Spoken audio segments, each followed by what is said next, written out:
SCP-001, The Stillborn City, Part 2.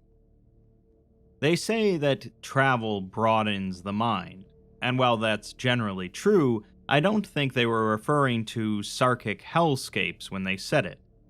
That's exactly where Agent Margot Kennedy has found herself, after an attempt was made to wipe out a Neo-Sarkic organization. She had no love for the Sarkics before this, and it doesn't appear that this place is going to change her mind anytime soon, with her flesh literally rotting away and her lungs filling with blood spores. We know that not all of Kennedy makes it back home, but there's still quite a bit of time left in her journey, so I suppose anything could happen. Let's continue. We pick up things where we left off, with Kennedy stuck in an alternate version of Earth as we experience her time there through the ocular implant. Once again, there is harsh language throughout. Day 9. Oh, holy shit. Is that water? Maybe a lake? You walk across the reddish sands for hours to reach what you really hope isn't a mirage. It's not that warm here. In fact, it's fairly cool, but you've been walking for days without water. You should be dead. You need that water. You probably are dead. You pick up the pace. As you get closer, the cloud of spores clears just enough to see it clearly and... fuck. That's not water. The body of liquid spread out for hundreds of meters in front of you is yellow and viscous. It's a lake of snot, or stomach acid. Come on. Can I not even have one fucking thing go my way? Bubbles emerge from the shallows, the gas wafting in your direction. You press down on the cloth over your face and try to hold back the gag. You try to think back to the last time you vomited. It's not an activity that you relish. Not that you imagine anyone enjoys it. But you have a particular anxiety about it.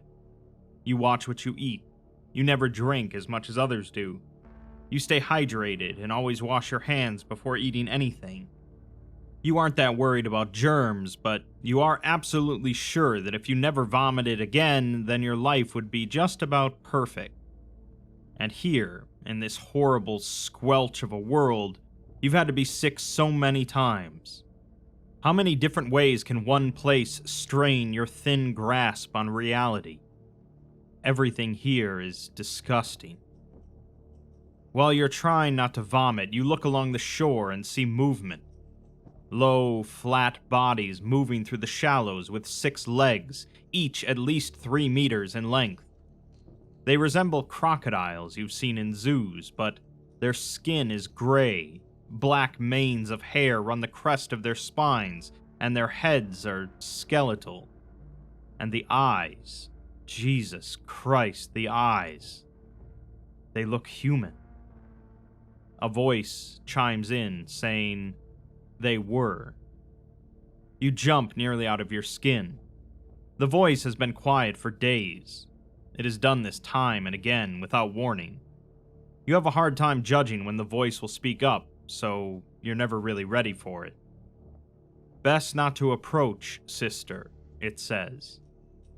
"I wasn't planning on it," you whisper. Sister? What the fuck is that about? You think maybe the voice, on top of being a spooky thing that is haunting you, is also way too familiar. But you can't pretend it hasn't helped you a dozen times by now. And the last thing you want to do is get eaten by Sarkic crocodiles to prove the voice wrong. You back up a few meters from the edge of the lake and start circling the shore, moving away from the creatures and heading towards yet another nearby ruin. The building is a single story, and within the first room you find dried herbs, a table with several mortar and pestles, and over in the corner another wicker cabinet. You open the doors as quietly as you can, and find roll upon roll of rough bandages. Oh, thank God. You slip out of your robes and begin wrapping your arms and legs with the bandages. The discoloration has spread out in patchy patterns across your whole body, and the lesions have spread up both arms. Your left arm is covered in scaly bits of dried skin.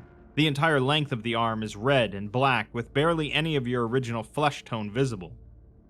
Wrapping the bandages over the lesions lets you breathe a bit easier, even though you have no way to clean the wounds or the material. It hurts to have the ancient cotton tightly pressing against the lesions, and yet you feel relieved. So many open, weeping wounds to this blighted air, and the spores has been making you anxious. Well, more anxious. You move through the room and explore the ruin. Beyond the room you've decided is an apothecary. There's a short passage and then a large open chamber. Against the walls are a variety of statues. Human, and animal, and abstract. Each of the statues is defaced and intentionally damaged. Not a single face or inscription is whole, clearly having been scratched out or struck with weapons. Ruined tapestries are piled on the floor behind some of the statues. You try to lift one up to examine, but it falls apart in your hands. At the end of one side of the room is an altar made of stone, stained brown with several ritual-looking daggers of obsidian. Behind the altar is a fountain that is dry now, but had clearly been in use at some point. The water feature seems to be the focus of the area, with the altar inscribed with etchings of the fountain. What did it signify? Life? Death? Bounty? The wall behind is gilded and inset with precious stones.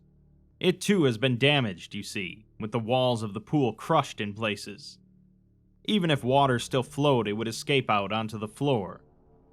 Above the fountain is a stele inscribed with sigils you don't recognize, but they make you feel disoriented. What was this place like when it was in use?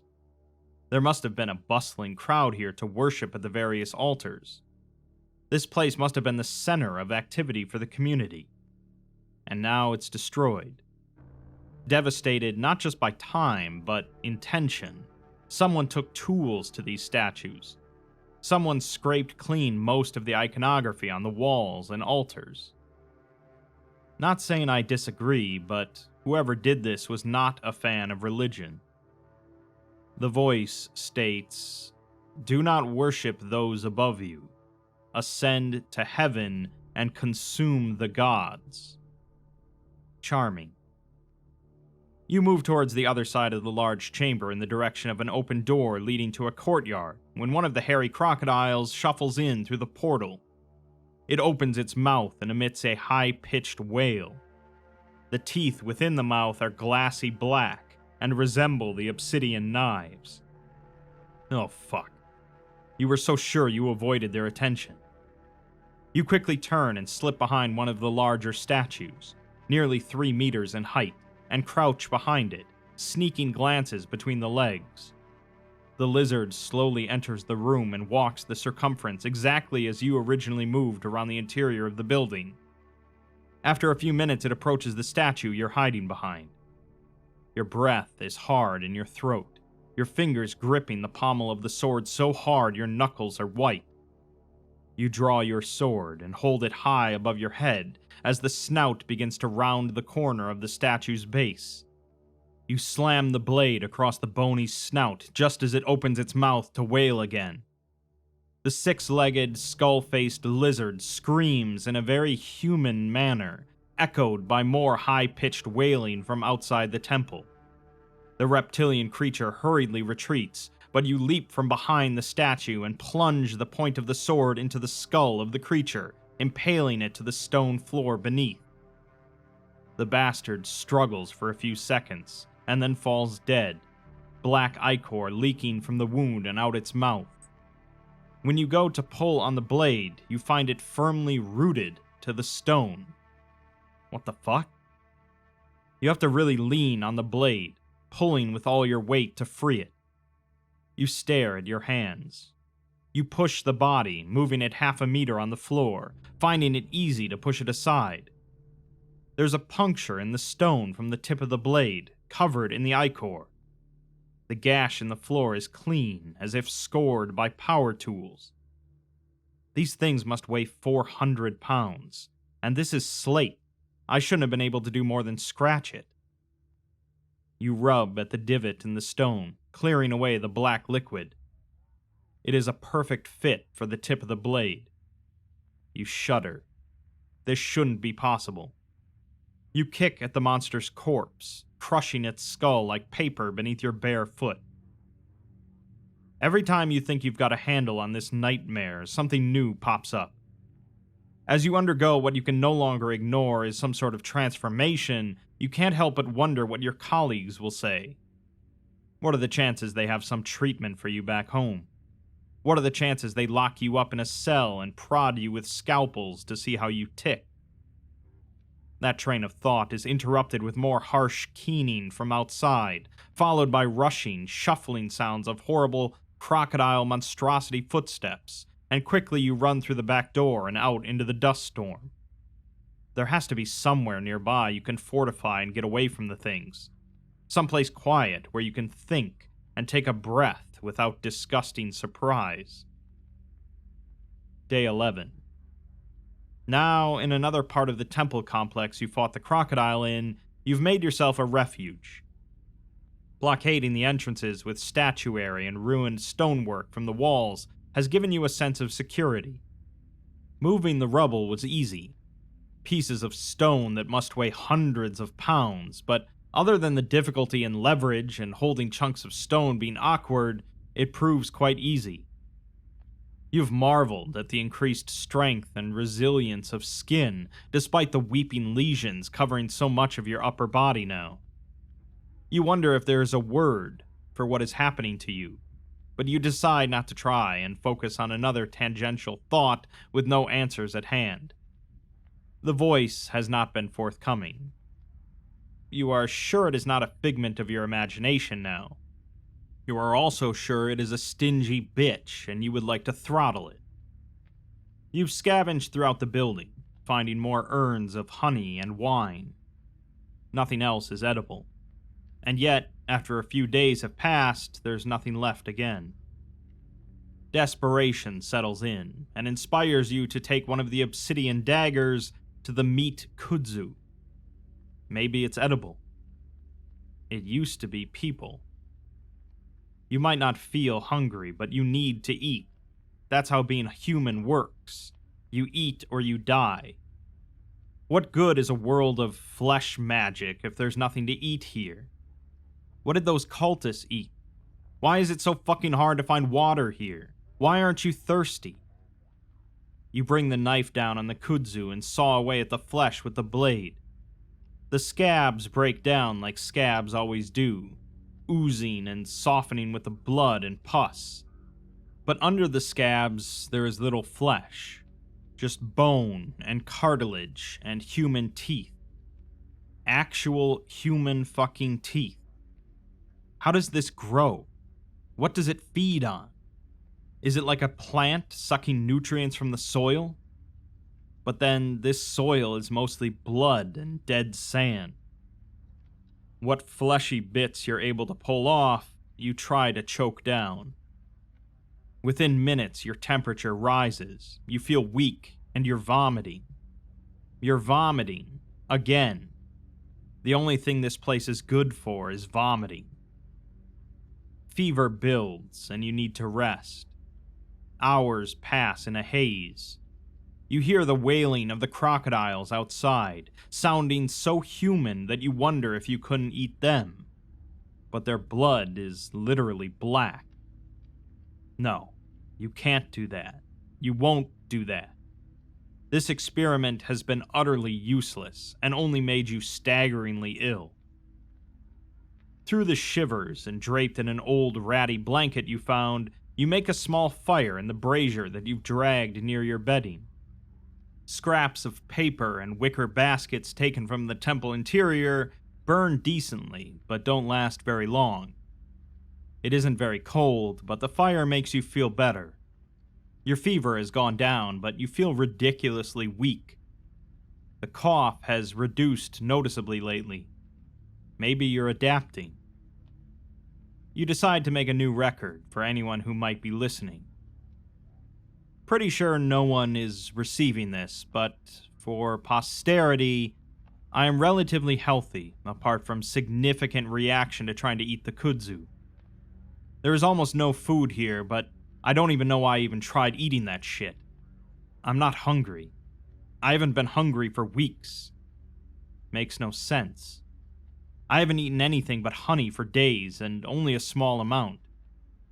Once the wine ran out, I haven't found any other potable liquid to drink. It's like I don't need it anymore. Like something is sustaining me without... The wind blows harder outside, and the spores drift into the temple in an agitated manner, floating in a circular pattern through the heat of the small fire before flowing out again. And all this time I've been breathing this stuff in, which has to be what's causing this rash. God knows what else it might be doing to me. You stand up suddenly and approach the open window. The keening of the crocodilian entities can be heard in the distance, somewhere outside the building, hopefully on the far side. You take a deep breath, actually seeing particles fly into your mouth and nose. You don't cough this time. Something must be sustaining you. Something is changing you. Something is making you feel ill and yet stronger than you've ever been in your life. Something is making you a new person under the shell of the Margot Kennedy you used to be. No fucking way. You rest for a few more hours, having fitful sleep on the cold stone floor of the temple. You wake with a shout, then clamp your hand over your mouth. Panic gripping your throat and chest in a vice. Those things are still outside. They never go far. But the dreams, they've gotten so real, so vivid. You decide it's time to memorialize them for the record. Maybe they'll mean something to someone. And maybe it will feel good to talk about them instead of trying to ignore whatever messages this place is injecting into your brain.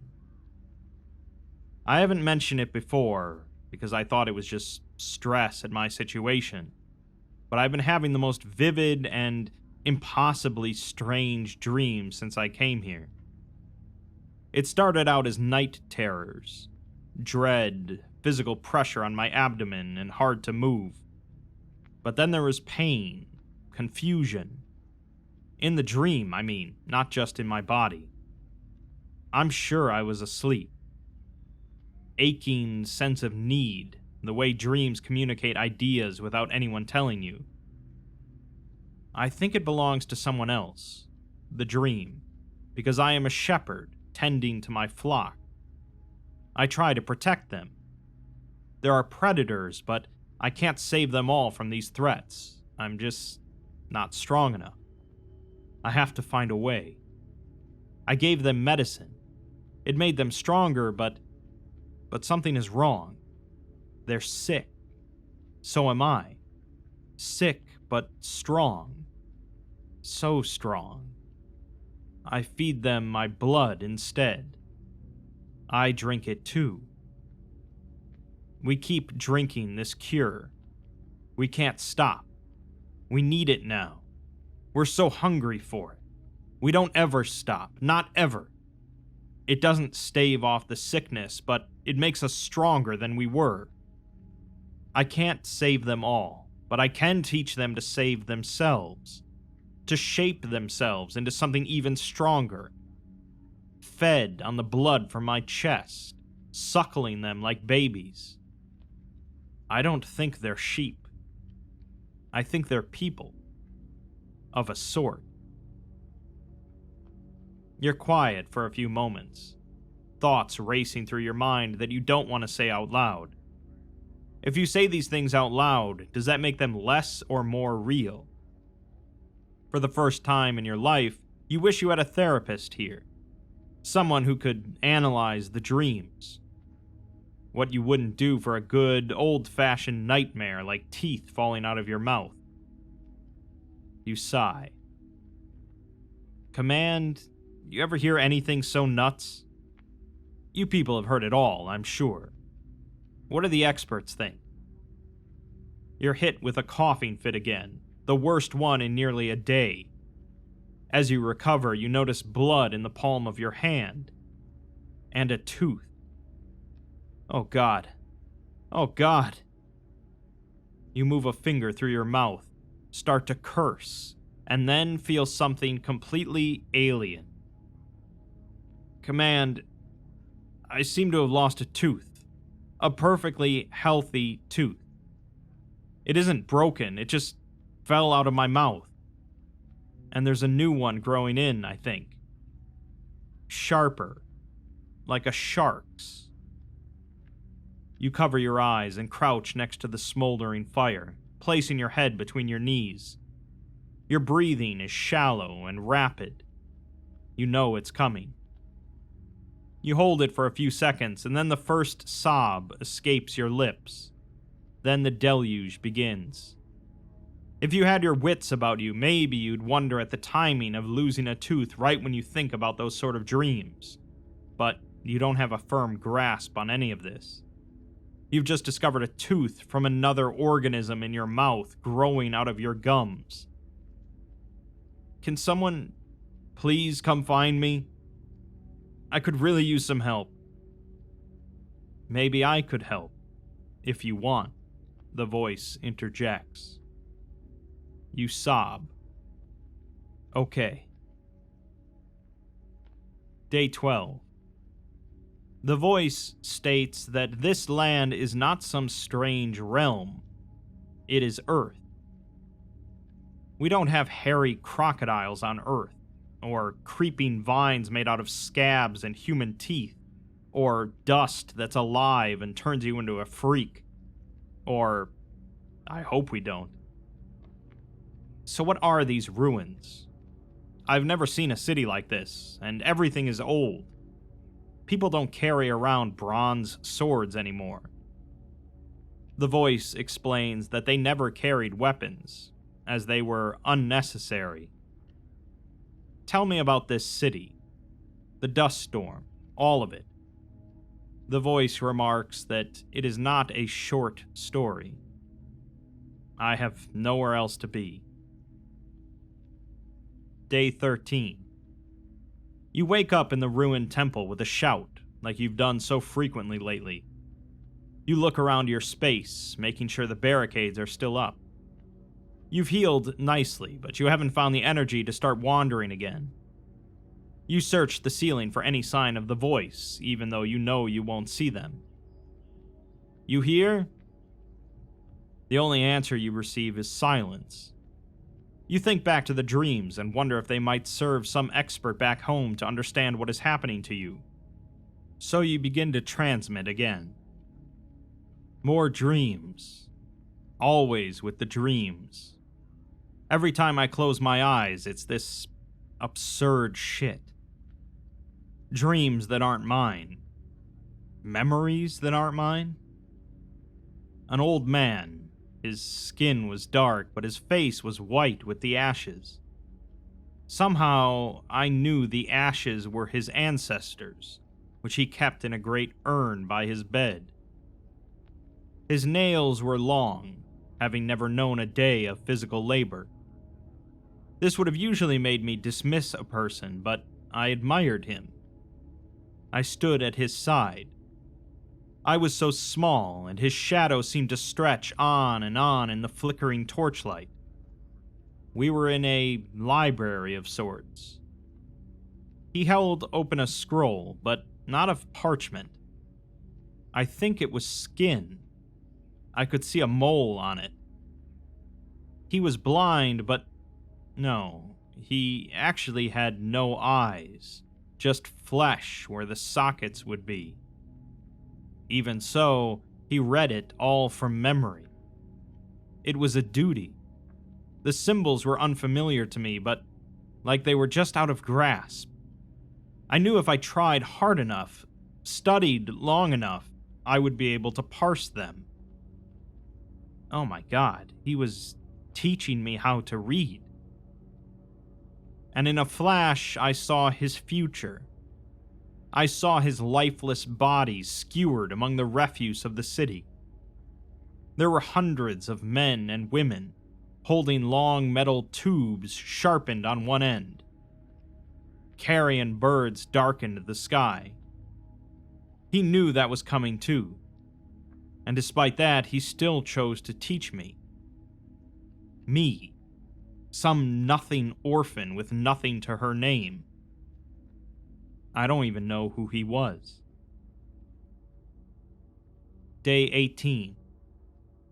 You need to move. You need to leave the temple. Nothing has happened in days, withdrawing into yourself and falling into a depressed mood. You can't stay here. If you're going to get home, you'll have to save yourself. So it's time to go. Although, something has changed. You will no longer search for food or concern yourself with water. This world wants you to live. You don't know why, but the resistance to that fact is gone. You no longer feel the need to cough or feel nauseous at the strange transformation on your skin. Resting was good. You have perspective now, maybe, so you feel like exploring again. Even as you feel the changes burning through you, feel it worming through your flesh, ripping apart your cells and building up anew. It feels like an itch inside you, but it no longer feels like you're going to die. Not in any traditional sense. You're up on the roof of the temple, scouting the surrounding area. Night has finally fallen, as it does periodically here. You don't remember if you've mentioned the strange day-night cycle for the recording. You don't care. There's nothing less important than making a record of your time here. Maybe this was all meant to be. Maybe it doesn't matter in any way not connected to your experience of it. You focus on a fire in the distance and magnify your augmented vision to investigate. A crowd of humanoid entities gather around a bonfire. The fire appears to be the product of a gaseous vent rather than an artificial creation. They have constructed a series of pyramids over the gas vent, letting the fire silhouette the shapes of the structure. It is too dark to see what the materials are, but the structures do not burn. Although you can only see the individuals in silhouette, they wear tattered robes and carry primitive weapons, such as spears and clubs, which they hold up in the air. Are they human? Were they ever human? You see movement around the bonfire, and soon several hundred figures come into focus, dancing and shaking their fists at the fire. They strip out of their robes and only wear simple loincloths. The spores that normally dominate the sky suddenly break, revealing an enormous eye hovering over the burning effigy, high in the air. The eye is looking directly at you, you're sure. The blood in your veins freezes. You feel a pressure on the back of your skull. Livid fear rips through you. Whatever this is, it is larger than you can imagine. The eye must be nearly a kilometer in diameter. You can see nothing of the rest of the entity. You are fantastically grateful you cannot. What is that? You collapse on the roof tiles, flattening your profile. The eye burns a bright red, with endless stars shining within the dark of the pupil. You can't look away. It pins you there with its gaze, as if merely bearing its notice weighs you down with heightened gravity.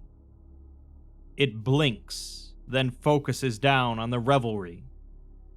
You follow its gaze down to the things dancing around the fire. As one, they look up to the eye, and then turn in your direction. No.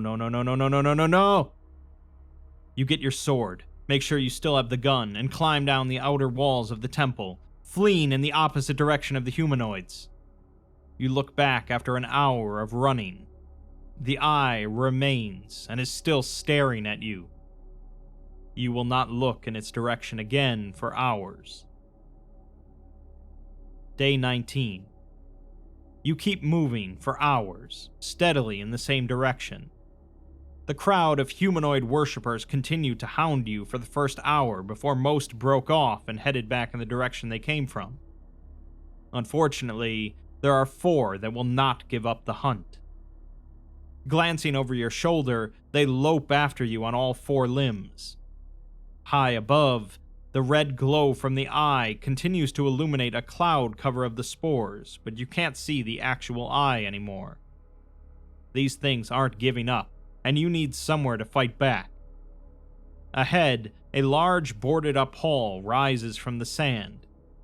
It's several hundred meters long, but most of the roof has caved in. You burst through the rotten wood and find several hundred ruined pews made of bone and cartilage. You push together some of the ruined pews into a semicircle to give you some barrier between yourself and the open door to the hall. You pull your firearm and check the ammunition. Only 7 rounds left. I'm really screwed here. The voice tells her that they are lost, their minds shattered. Such was a time they were of the people. Lost or not, they're following too close. Most of them have fallen back, but there's 4 of the bastards who just won't give up. Whatever they want with me, it's not something I'm going to like. The voice states that she is most likely correct. Well, while you're speaking to me, what were they doing back there?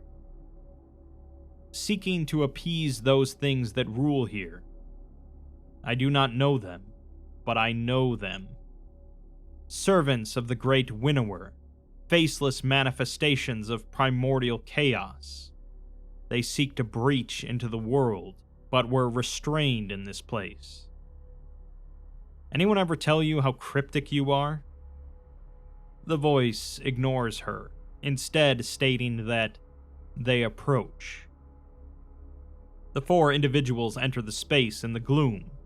What light enters the ruined structure similar to early morning in baseline, but tinted red. What you wouldn't give for some sunlight. Now that you're not running, you can finally scan their appearance. They're vaguely humanoid, but with varied mutations. Horns on the face, skin covered in red scales, spinous growths emerging from the feet and hands and elbows, creating elongated bone spears piercing their skin. All 4 are completely naked. They spread out and begin advancing towards your position. You rise, firing the pistol 4 times. 2 shots hit the lead thing in the chest, knocking it down. The next 2 shots find the head and throat of the next entity to the left. The remaining 2 rush your redoubt. The first leaps over the barrier. You fire wildly and miss with the last of your rounds. You pitch the gun at one entity's head, hitting it like a rock. It stumbles, bleeding profusely, and falls to its knees. The last entity reaches for you and you punch it in the chest, knocking it backwards with such force that it hits the barricade and slumps. You draw the sword. The entity hit with the pistol begins struggling to its feet as the slumped figure pulls itself up using the barricade as support. The 2 approach slowly. You give ground slowly while brandishing the sword. The entity with the head wound rushes, and you swipe the sword across its body at a diagonal slice, catching it in its lower torso and tearing through to its clavicle. Nearly sliced in 2, its entrails and copious blood splashing to the dusty ground, the entity falls and lies twitching. The last entity turns and looks at its companion, then to the 2 who have been hit by gunfire, then looks back toward you. The entity has lost most of its face to a mass of writhing tentacles which reach down into its upper torso, splashing blood and mucus as they thrash in its flesh. The sound of tearing skin and meat is constant, and like a sponge being torn apart. The creature screams from a mouth hidden somewhere beneath the tentacles. It warbles and sounds wet like the vocal cords are drowning in blood, and whatever else is ejected from the tentacles. If you want to do this, come on. Otherwise, fuck off. The entity looks down at its compatriot again and starts slowly backing away. When it gets to the barricade, it hops over and looks back at you, spitting mucus and blood from the tentacles in your direction. Then the entity turns and runs from the building, bipedal at first, but descending into a quadrupedal loping run after a few meters. It does not look back. You wipe the blade on your robe and sit on a nearby pew, still mostly upright. You hold up your left hand in the early morning light. The skin is livid with red welts and scabs, the latter seemingly joining up with tougher sections of skin like a lattice of interlocking scales. You look around at the empty hall. "Hey pal, you there?" Only silence in response. "Come on. I'm sorry I killed them, but it's not like they gave me much choice. Anyway, they were fucking monsters." The voice opines that it found them beautiful. Denying the limitations of the human form is the highest goal of all who resist the gods, it explains. You are overwhelmed by a swirling of the spores. They swim in front of you and cloud your eyes. And then you are somewhere else. You are in the cosmos. You float in the void, overlooking the curve of the earth. From out in the dark, you hear a howling, like 10,000 voices keening all at once. You see tendrils of vivid scarlet burst from a noxious cloud hanging in the ether. The tendrils reach for the earth. They plunge through you. You are consumed, torn into countless molecules of blood and flesh. The tendrils grasp the earth and pull it towards a waiting mouth ringed with teeth 10 million kilometers tall. You can hear the song again, the song of the flesh. As the chorus rises, you see the tendrils lose their purchase on your world. The melody grows in volume until you can't think, and there is a bright flash. For a moment, you can see the silhouette of a man in robes holding up his hands. Then it's gone, and you are back in the empty meeting halls and surrounded by ruined pews. The voice continues. Never be satisfied with the body forced upon you by the strictures of the universe. Humanity need not be so limited. Day 21. Time has ceased to mean much. You move or rest and then move again. You can see how much time has passed in this place by looking at the mission timer and doing some math, but you really couldn't care less. You move south, or at least what you assume is south based on the light. You eventually find yourself in a completely new environment. Black and gray, lacking the red coloration that encompasses so much of this place. An aroma tickles your nose, and you gag. You can't hold it. Your throat is on fire, and you bend over to vomit. The ground is soft and wet, like a mudflat. It smells like all the rotten garbage in New York laying out in the sun. As you stumble forward, you are increasingly ensnared by the rotting tissue, sinking deeper as you struggle to free yourself. The liquefying gray matter begins to bubble, and is followed by a guttural noise as the ground ruptures beneath your feet, revealing a darkened hollow formed by decay. Your vision goes dark as you slide through the foul material, tasting some as you submerge, as the material is forced down your nose. You hit a hard floor with your face slightly cushioned by the rot. You vomit again and lose consciousness. Day 22. Somewhere around 6 hours have passed after losing consciousness. Your augment scales down to low light, showing a hallway of an intelligently conceived structure. Organic in design, similar to a hive. The hallway and doors all resemble the ventricles inside a body, like sphincters and tubes to connect the various mechanisms of an organism. The material is a white-yellow coloration and has a smooth, hard surface, clearly organic in nature, but appears inert rather than a living tissue. Hello? There is no response. You start moving into the passages where you find evidence of habitation, including books and scrolls of abnormally large size. You unfurl one of the scrolls and look through it. Sarkic symbols, I think? You have seen some of the old language in the files, but this looks slightly different. Unfortunately, you didn't learn how to read it, so you can't get much from it. You slide the scroll back onto the shelf. A place of study? Of research?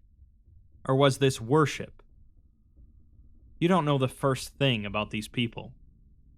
You think to ask your guide, but then an icy grip slides down your spine. It is looking for you again.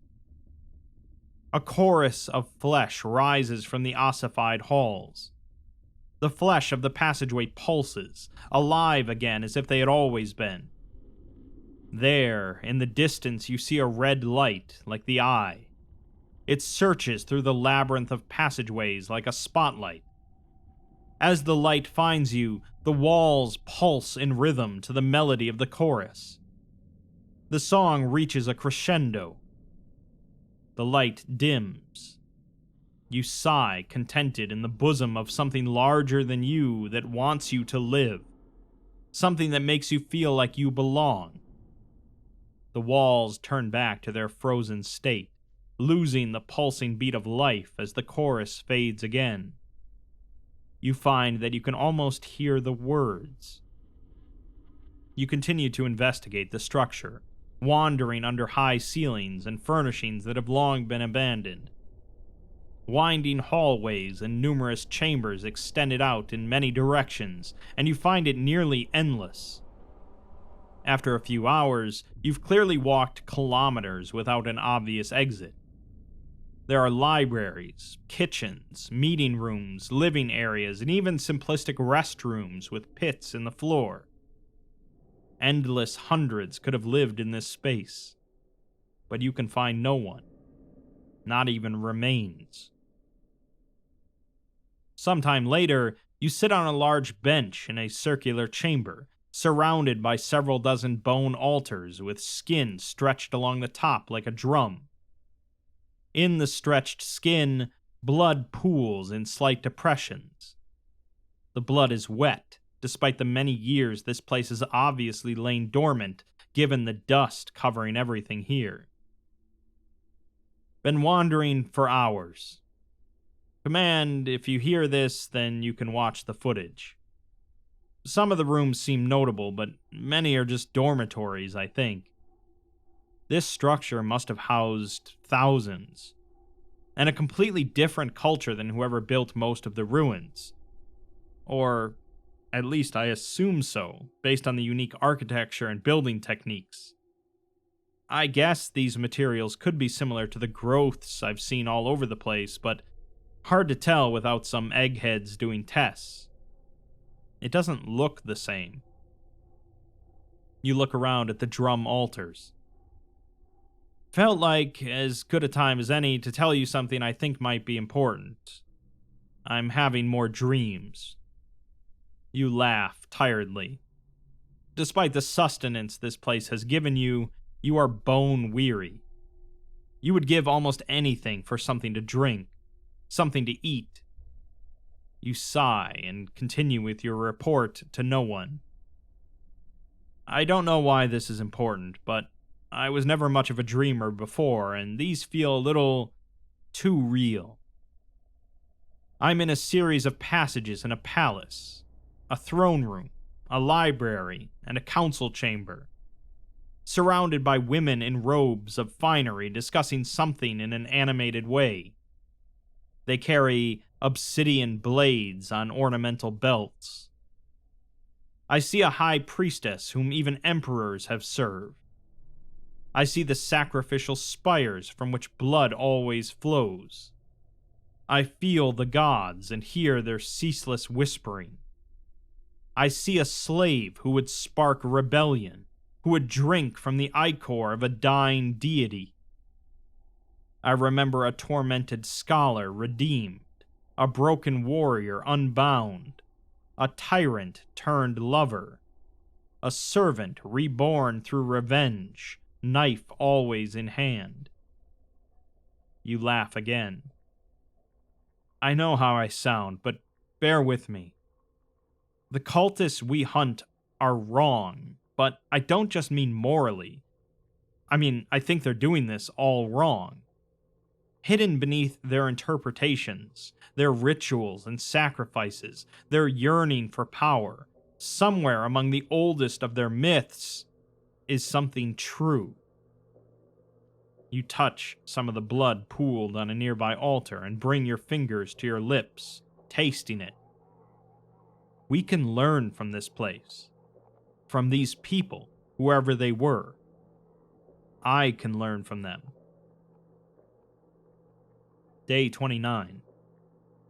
7 days vanish behind you in a haze. The voice teaches you. You read the scrolls. You touch the blood and commune with it. You dream. But eventually you need to breathe free air, even air tainted by the spore. You emerge into the red sunlight, the drifting masses of the spores floating on silent wind. The flows react to your presence, drawing closer. You take a deep breath, absorbing them into your lungs, your blood, your breath.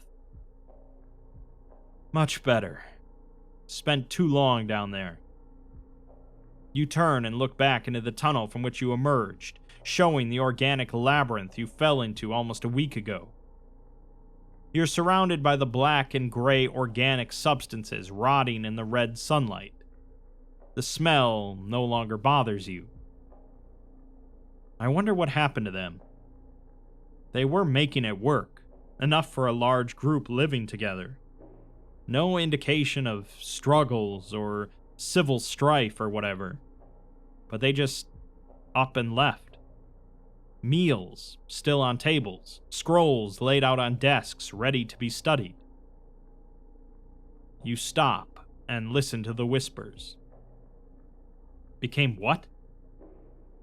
More than they were. Alright, fine, but who were they? I don't know that word.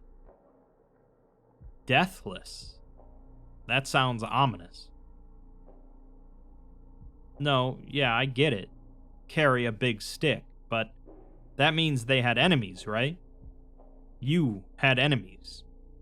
These were your people, I'm guessing. Now that's a word I remember from the files. Machine freaks.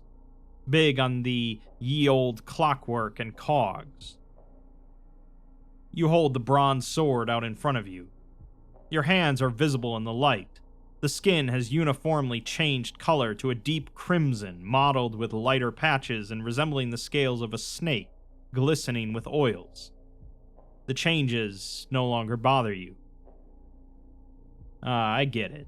That's why the sword and the armor. It doesn't bother you I kept this, does it? Good. I'm glad. After everything you've done for me, I'd hate to offend you. You start walking again and then stop. Something has definitely changed. The Whisper is freer with you, more willing to share information. Whatever was holding it back before is gone now. But also, the method of delivery has changed. You think you know why, but you ask anyway.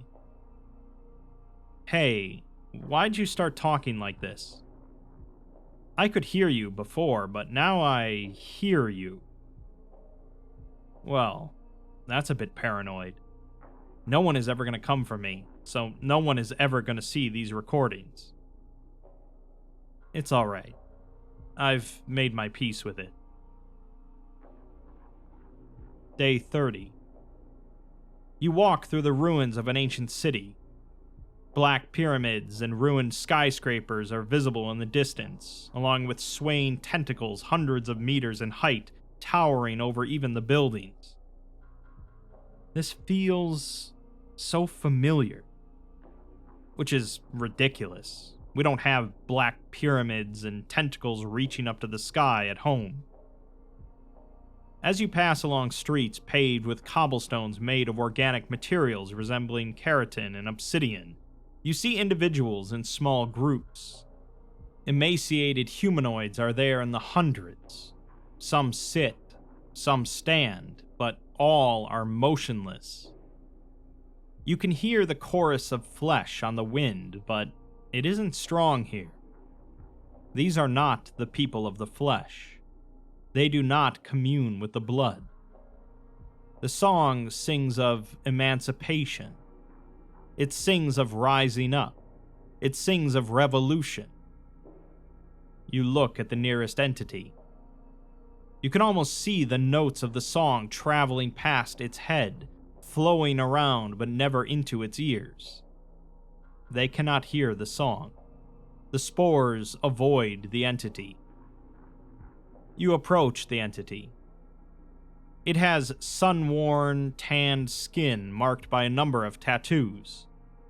It wears golden bangles and necklaces, but is otherwise nude save for the tattered yellow silk that covers its head and shoulders. The entity looks as if it were human once, but has undergone significant mutation, like those who attacked you days ago. Around the horns jutting from its brow, the skin is puckered and festering. Overall, the entity looks dehydrated and starved. Are you alive? It says nothing. You prod it with the hilt of your sword, similarly failing to elicit a response. The entity's skin tears like aged paper, but bleeds only slightly. You slide the sword back into your belt and hold your hands out, palms toward the entity. It does not react. You never wanted to hurt it, but you don't find much regret in any discomfort. This was one who chained the flesh down and made it serve their purpose. These entities cannot hear the song. You wonder at that. Were they once of the people? Or were these enemies caught in whatever catastrophe ripped this place from reality and into this pocket of existence? Whatever happened here happened long ago, and somehow these people were preserved too, although not in very good condition. So if they don't hear the song, if they don't partake in the crafting of flesh, how are they still alive? More importantly, if they were the enemies of the Sarkites who lived here, why were they not being massacred by those you've run into before? The Whisper speaks again for the first time since reaching this place. I was just wondering that. Who were they if not yours? Really? They were still around by then. I thought they had died off. Ah, right. That book of theirs changes history. You mentioned that before. So, after the rebellion, why were so many still here? I mean, I've been assuming this was your home before whatever disaster happened. Huh. Would have figured you for the unforgiving type. Letting them live here after you took over, I admire that. I'll keep that in mind if I ever piss you off. You continue down the street and look up at the nearest large structure, probably nearly 50 meters tall. The building is made from stone shot through with organic material, with the scabby kudzu merging into the stone walls. What did you say this place was called? Never heard of it. Adium? Is that right? Aditum. Well, I was close. What happened here? You listen as the whispers say more words in a row than they have ever since you first spoke. It is full of regret. It does not want you to fear it. Hesitant and quietly, the whispers continued to describe the doom that came to this place. The doom that they wrought with their own choices. You don't want to rush them, so you let it all tumble out. When they're finished, you feel sorrier for the voice than you have for anyone else in your life. But also, you can't help but judge them for what they've told you. I don't...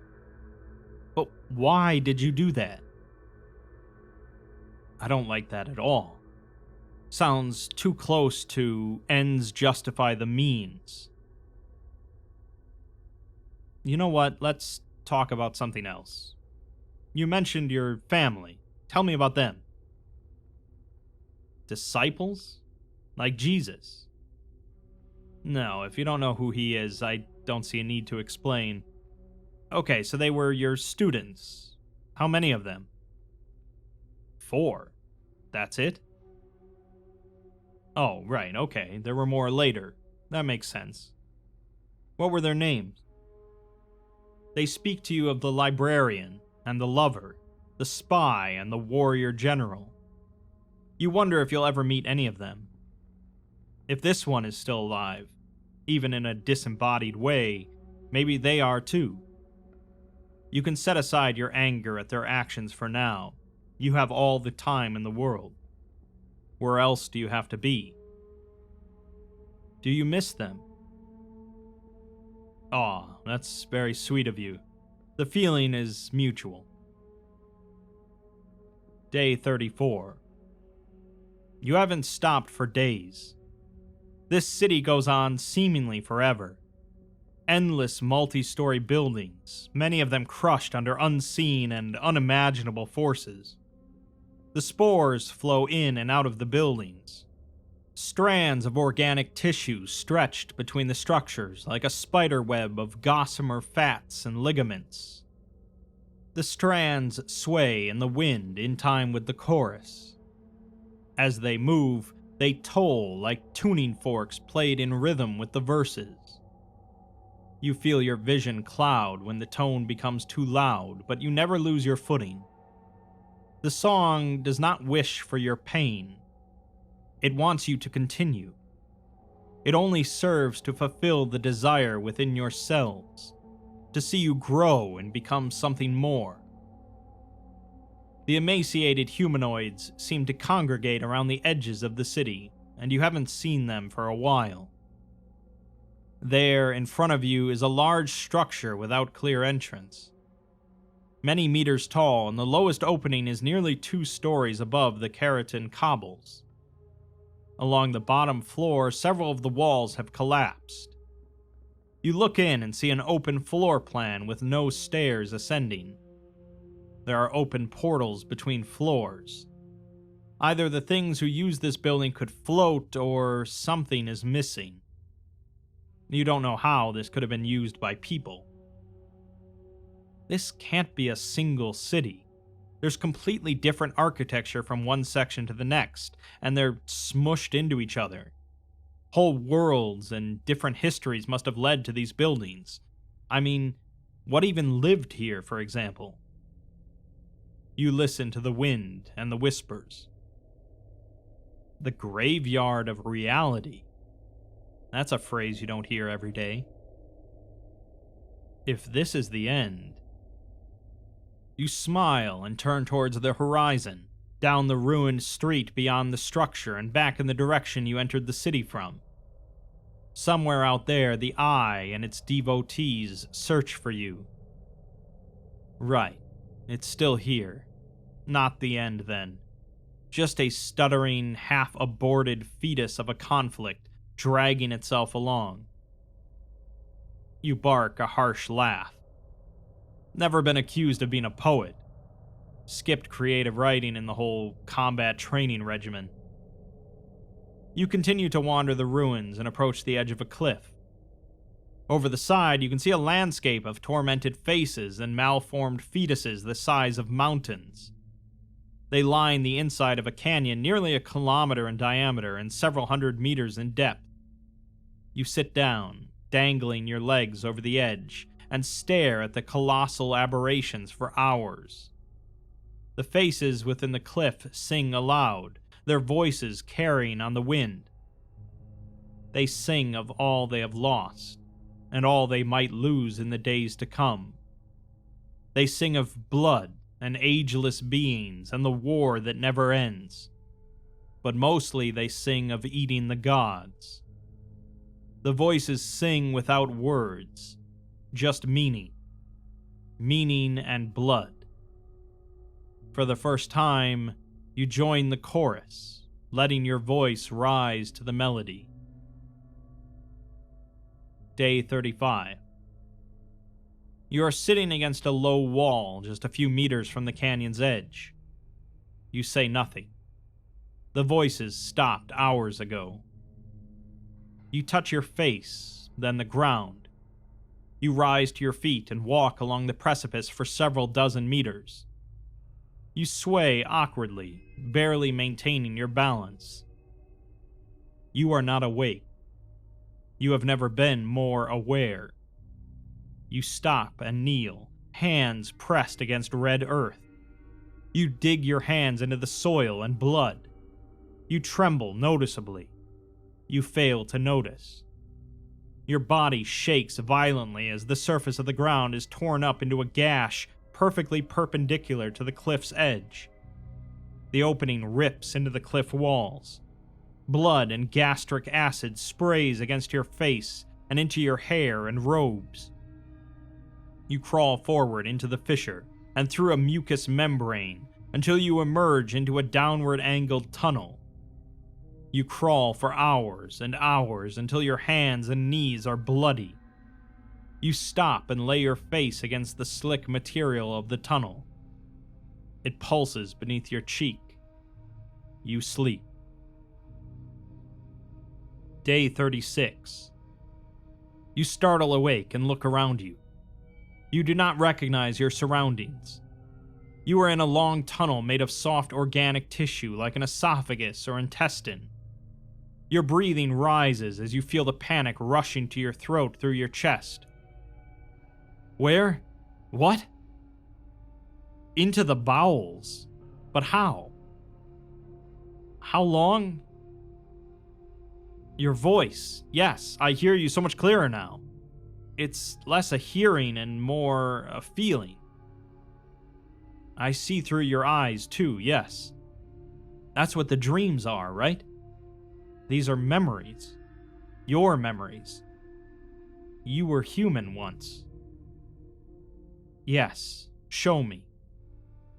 You hold out your hand. The fingers burst into a number of writhing tentacles, each finger splitting into 3 or 4 tendrils of stark red and black flesh. They curl into a knot of tissue and sway to a melody you can almost hear. Then they return to their original shape. Panic slips through your lungs, into your limbs and rising to the top of your head. You tremble despite your best efforts. You don't want the voice to know how much this bothers you, even as you are awestruck by the beauty of it. Oh my God. Am I Sarkic? Sorry, I didn't know. Seriously, I apologize. What word do you... Nulkin. Got it. Won't happen again. But then, does this mean I'm one of you? You've chosen me? Oh, I'm not special at all then. Wait, does that mean we're all Nulkin? Yes, I'm human. What does that have to do with anything? Well, I appreciate that. Thank you. Okay, what did you mean by we're all human? You consider yourself human? Okay, you did, that's fair, but what I mean is, what does being human have to do with being Nulkin? What? No, that can't be. There are heritages and communities, genetic markers, the whole thing. I don't have a connection to... God, I had no idea. Inheritance, huh? From who? The voice speaks of the thing in the cosmos, of the death of everything. You don't know what to make of it. At first, it seems to you they're not really answering your question. And then you realize that they are. And maybe nothing will ever be the same again for you. Oh. You're silent for several minutes. These are things you wish you could unlearn. That's really fucking upsetting. No offense. Day 37. You descend and then ascend through the tunnel. There were no branches, just a single path along those wet surfaces at least a kilometer in length. You no longer feel uncomfortable with the mucus or blood between your toes. You almost forget what shoes felt like. But now you find yourself at an exit, weakly shining red light flowing in from the open air. You crawl out of the tunnel and turn around, stretching your back and calves. In the distance, you can see the canyon, but you are on the opposite side from the ruined cityscape you walked through. You extend your hands toward the mouth of the tunnel, and both hands split into writhing masses of tentacles again. The tentacles pulse in time to a rhythm you can hear in the air, in the earth, in the spores. The chorus is all around you. You feel the song flowing through you into the flesh of the ground in front of you. It hurts, but in a transcendent way. You are part of this place, of these people. Maybe that's not the bad thing you originally thought it was. The tunnel closes, and the organic material at your feet seals without any evidence of an orifice. You smile as you feel your fingers flow back into their original shapes, giddy with the power you have developed. Life and death at our fingers. You stop and listen as you so often do in these moments. So many things to learn. The whisper does not admonish you exactly, but there is a sense of criticism to its words this time. Not death, then. Life. It's just that the word is meaning a lot more to me since I came here. Since I met you.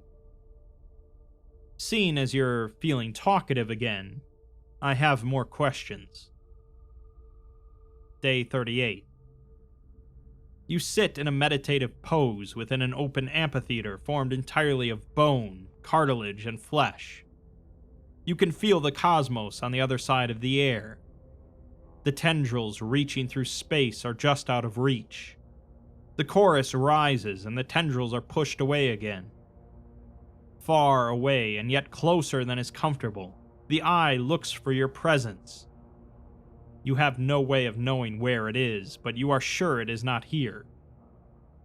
The notes on the air shiver with your attention, as if yearning for an audience after millennia of silence in response to their voices. The spores are swirling around you until you hold out your open palms and the spores freeze in place, ignoring any gravity. This stuff is the only reason I'm still alive, isn't it? Oh, then I owe you for that. I appreciate that. I feel very much the same. But there's an elephant in the room. You laugh. It's just a saying. It means... yeah, like that. So anyway, I think there's something we should talk about. Pretty sure I know who you were. An echo? What do you mean? Oh, I see. I'm sorry. You're quiet for a few moments. You wonder what it must be like to retain the thoughts and memories of another being that has long since left you behind. You wonder how the whisper can stand it. Somewhere out there, there's another version of this voice. One who has ascended. But this is a shell of their former power. Relegated to this place, reminded daily of the failures of their power, the catastrophe of their rule, the degradation of their people. They have you, and you have them. What? No, I don't hate you. You're the only person I know in the world. Besides, we've done things just as bad for our own reason. You had good intentions, and you never realized how close they were, or what the consequences could be. I can't imagine what it was like to make that choice, but I know that there's no way you could have predicted all this. You look around at the ruins of the city, thinking of all those lost and mutated people you've seen, the dilapidated buildings, the souls transformed into beasts swimming in a yellow pool of bile, of the constant presence of the eye and those that worship things like it. It's too much to even consider being weighed down with all that. You want the Whisper to understand. No, look, I'm serious. I can't judge. It's too big for me.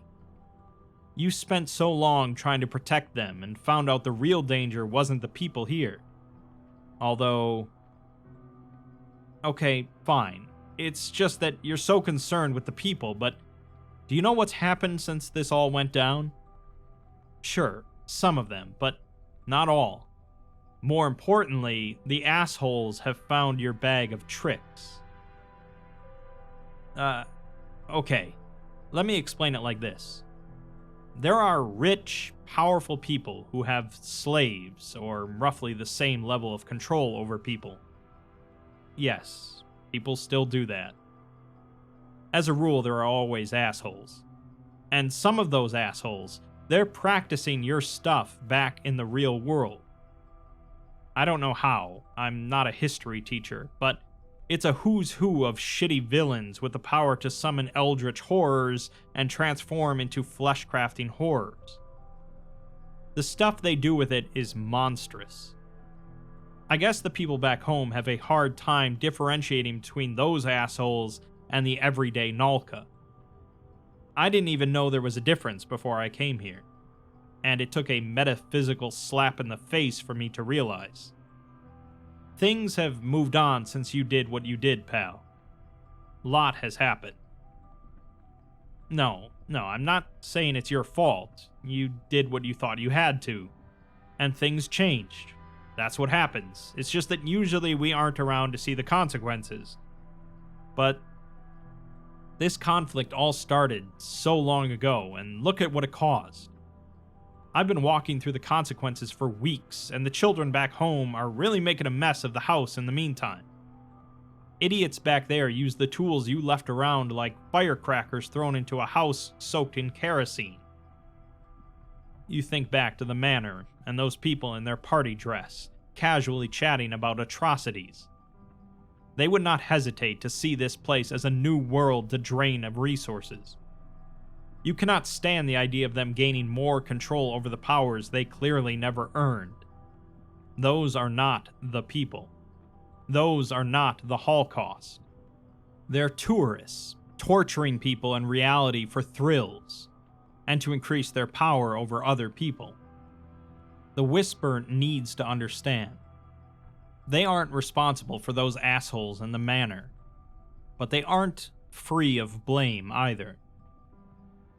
Is this what you wanted? Do you want this to go on forever? Then, how do we end it? You listen for a few minutes.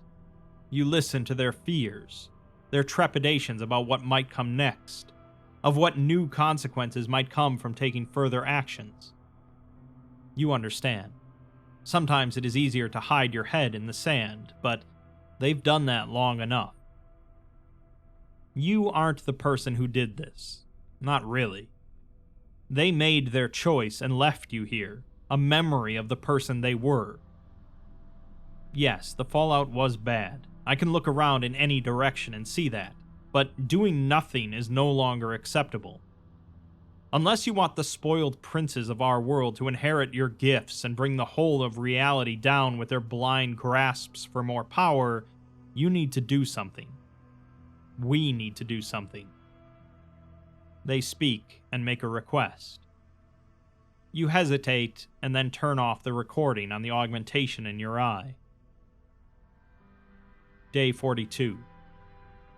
You turn the recording back on. You're perched upon a high structure, looking down at a small village community of individuals. Each of the entities are mutated in similar ways to the humanoids that previously attacked you. The village structures are constructed with the organic growths shaped like reed huts, seemingly grown into housing and community spaces. These people can hear the song. They grow within the fingers of the spore cloud. They tend crops of living flesh, bone, and sinew. They develop within the verses of the song. They grow within the voices and add their own to the rising melody. These are of the people. It makes you glad to know that not all who are trapped here succumb to the worship of eldritch horrors in their fear. Relax, I want this recorded. I know what I'm doing. You were telling me about the enemy, the Archons. Keep going. You're sure all 4 are locked out? What do you mean, most? Oh, Jesus, but if one of them is back home, isn't that the end of the world? Well, if you're sure it's asleep. I'm confused, though. Aren't they here? The thing in the sky. Oh, fuck. That thing isn't asleep. What's to stop it from coming through? Are you sure? I got here, didn't I? I told you about that. I'm positive. At the manor, owned by one of the cultists. The rich assholes I was telling you about. They opened some sort of portal. Looked like sucking chest wounds. I fell into one, and that's how I got here. There are. That means there's an exchange between this place and home. Well, then I think the Neos were trying to tap into something over here. And if they are still here, as you say, that makes sense. Maybe I should go back. Someone needs to stop the Neos, and the Foundation won't know anything about this. We can't allow them to contact that thing in the cosmos. All it's waiting for is an invitation. You stand, turn away from the window you were looking down on the village from, and start descending a dilapidated staircase. What would happen if you went back? Would the Foundation listen to you? Would it matter? If you could stop the Neo-Sarkites from reaching this place, wouldn't that justify further oppression of the people who happen to share a tradition with them? No. Not anymore. That sort of logic feels hollow to you now after the time you've spent here and the death you've seen. Something much bigger than the Foundation is at work, and they don't know the first thing about it. The Foundation isn't equipped to understand what is at stake. You no longer trust them anyway. Standing at the entrance of the building, you look out towards the village again. The fingers on your left hand grip the pommel of the sword tightly. You sure about this? Of course I do. I've listened to you every step of the way. I know it took me a while to get on message, but I'm with you here. It's just... Okay. Hope you're right. You begin walking toward the village. As some of the entities notice your approach, you raise a hand in greeting. You reach up and turn the recording off again. Day 51. You haven't turned on the augmentation's recording device for more than a week, according to the chronometer. But this is important. You can't let it go without giving the Foundation something. They can do some good, even if they are woefully ignorant. Even if your benefactor wants you to forget them, you can't. You might not trust them, but you know they can have an impact. When the recording begins, you stand above a hole in the ground. Although located in an artificial stone structure, the hole resembles a deep, infected wound, similar to those you saw during the destruction of the manor. If you listen to this, I think they're trying to help me. I followed their path and found myself at a new fork in the road. This hole could represent a way home. One like it brought me here, after all. But I find the idea of returning to be noxious. I've changed so much. This place is inside of me, and I find that I like it. If I came back, I would be caged, dissected. I understand protocol, and wouldn't hold it against any of you. Probably. I don't trust you anymore. Maybe I never did, but I don't trust myself either. If I came back, I couldn't stop myself from bringing you down for everything you've done. What I've done for you. In the name of preserving the status quo. But the information I have, I think it could help. Not help you get a better control on these people, who are very much my people. Our people. No, I think it would help you understand how outmatched we are. How irrelevant to this conflict. Even the cogwork aren't relevant. They were only ever a hurdle, a distraction. The war is still going strong, and it doesn't even involve us. We just bury the bodies, so no one freaks out about the weird things that make up our world.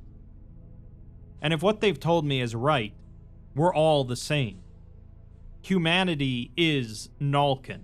There's no appreciable difference. Anyone can learn how to do what they do. And what they do has a purpose.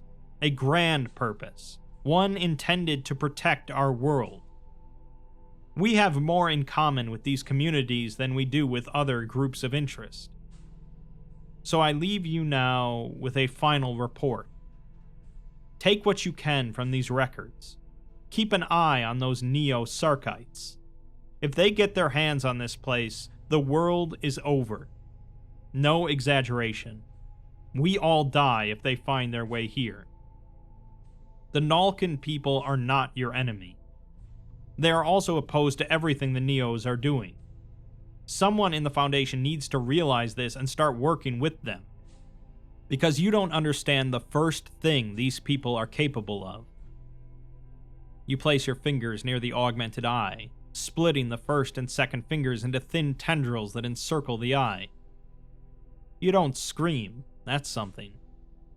And then the augmented eye is pulled from your socket and sits in the palm of your hand. You turn the eye towards your face, and you see through two perspectives for the moment. Your one eye socket is a mass of red and black, bleeding freely.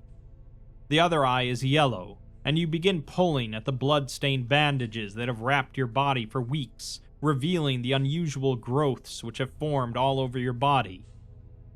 You hear the rising chorus again, and the empty eye socket begins to fill with a gray orb.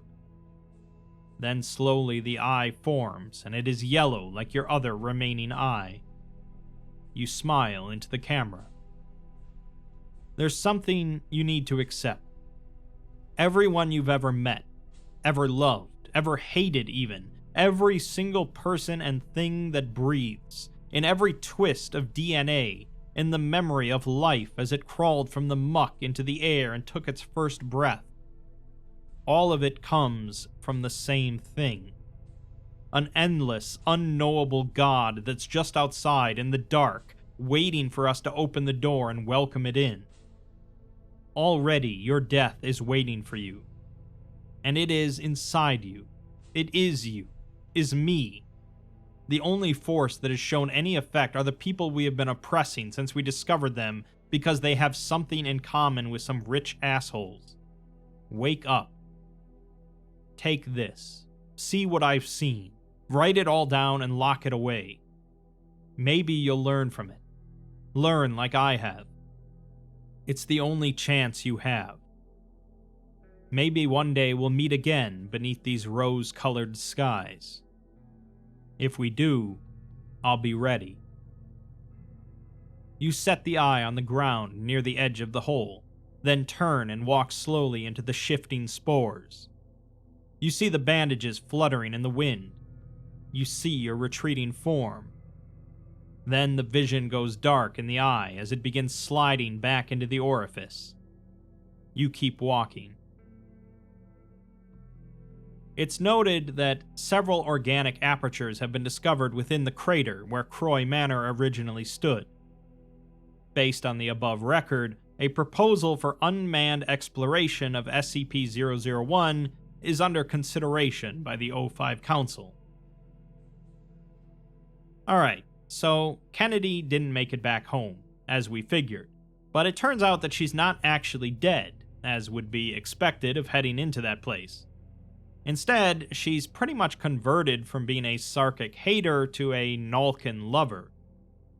She sent the augment back to try and inform and warn the Foundation about what exactly is going on, with both that reality and the Neo-Sarkics. This all revolves around Yaldabaoth, a cosmic entity believed to be responsible for creating humanity, although this was merely an incidental happenstance as it consumed other gods and worlds. Yaldabaoth is locked out of our reality, mostly thanks to the broken god becoming broken to prevent that from happening, but it also has the Archons, its servants. These faceless manifestations of primordial chaos are much like Yaldabaoth, and also represent a significant threat to existence, but so far they've been pretty well contained. One of them is located in our reality, as SCP-4140, although thankfully it's kept asleep by constant music. This alternate version of Earth, however, is not so fortunate, and the Archons have much more presence there. The giant eye that was tracking Kennedy was one such Archon, which has driven much of the remaining population mad and into its service. The Neo-Sarkics of the Foundation's reality are attempting to bridge the gap between their reality and this graveyard of realities, as they revere Yaldabaoth. In doing so, it's very possible that they'll succeed in letting Yaldabaoth in, and then pretty much everything's over. Kennedy knew that going back home wouldn't really do much, as best case would be that she gets locked up and prodded for the rest of her life, so she decided instead to just send back her recordings. Now she'll spend the remainder of her time with the other Nulkin there, as well as the voice, which appears to be the consciousness of Grand Karcist Ayun, left behind after he ascended to godhood. It can be difficult, even for me, to keep track of all these various canons, especially when they all involve the same entities and organizations with drastically different storylines and personalities. This article, of course, subscribes to a pretty classic interpretation of Sarkicism, which makes sense considering that it was partially written by Sarkicism's creator, Metaphysician. The Foundation here doesn't have a great view of Sarkicism, either Proto or Neo-Sarkics, but Kennedy hopes to inform them that technically every human is Nulkin, as they all originate from the same place, Yaldabaoth. She certainly knows that her recording isn't going to suddenly cause the Foundation to make friends with all the flesh worshippers around, but she also hopes that they can at least recognize the biggest threat here, and to try and squash any Neo-Sarkics that they can find. At the very least, the next time they set a mission to take out a Karcist, they'll hopefully send more than 3 agents.